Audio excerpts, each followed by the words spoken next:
Mkuu wa majeshi nchini Charles Kahariri amevunja kimya chake kuhusu madai ya jeshi kufanya mapinduzi dhidi ya serikali ya Rais William Ruto. Kahariri amesema kuwa jeshi haliwezi kuondoa serikali halali mamlakani.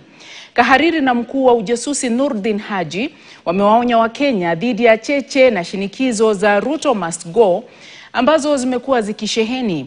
Kahariri na Haji hata hivyo wamejipata pabaya kutokana na matamshi hayo, ambapo baadhi ya Wakenya na viongozi wametaka kuelewa ni kwa nini wawili hao wanaonekana kukandamiza haki za Wakenya, ikiwemo haki ya kufanya maandamano. Daniel Kariuki na taarifa zaidi. Ndio cheche ambazo zimekuwa zikisheheni baadhi ya mikutano nchini. Kwenye mchuano wa Harambee Stars na Gabon ugani Nyayo, mashabiki wa kandanda pia waliendelea na wimbo huo ambao sasa unaonekana kushamiri. Wimbo ambao umegeuka kibwagizo na kughadhabisha viongozi serikalini wakiongozwa na Rais William Ruto, na sasa hata wakuu wa usalama nchini wamelizamia swala hili. Ole wako ikiwa unajiandaa kuendeleza wimbo huo, kwani mkuu wa majeshi Generali Charles Kahariri na mkuu wa idara ya ujasusi Noordin Haji wameonya dhidi ya matamshi haya. So wakati watu wanaamua kwamba tumechoka na hii serikali na mlichagua wenyewe, alafu mnasema must go. That must go must be done according to the constitution. Si ni kweli?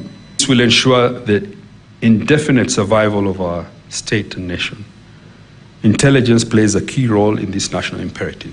Kahariri kwa mara ya kwanza akizungumzia madai ya jeshi kuhusishwa na mapinduzi ya serikali ya Kenya Kwanza. We defend the constitution and the government of the day, duly elected by the people.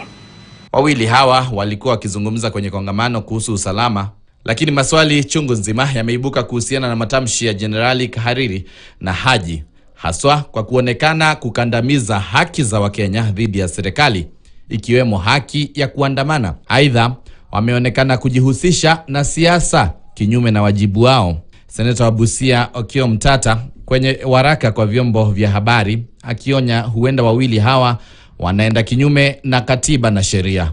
Asema ni kimnukuu, huku ni kujihusisha na siasa moja kwa moja, jambo ambalo ni kinyume na katiba na sheria za taifa, haswa zinazohusiana na usalama. Okiya azidi kusema kulingana na sheria, lazima vyombo vya usalama kusalia bila kuegemea upande wowote. Mwisho wa nukuu. Okiya akitaka wawili hawa kukoma kujihusisha na siasa. Matamshi haya vile yakijiri siku chache kabla Rais William Ruto kufanya ziara yake katika eneo la Mlima Kenya linalokisiwa kutoridhika na serikali ya Kenya Kwanza. Lakini hatua ya kujitokeza na kuhutubia Wakenya hivi kumeacha maswali chungu nzima ya je, ni kuonya Wakenya kuwa hakuna kufanya maandamano ambayo Wakenya wamehakikishiwa kwenye katiba?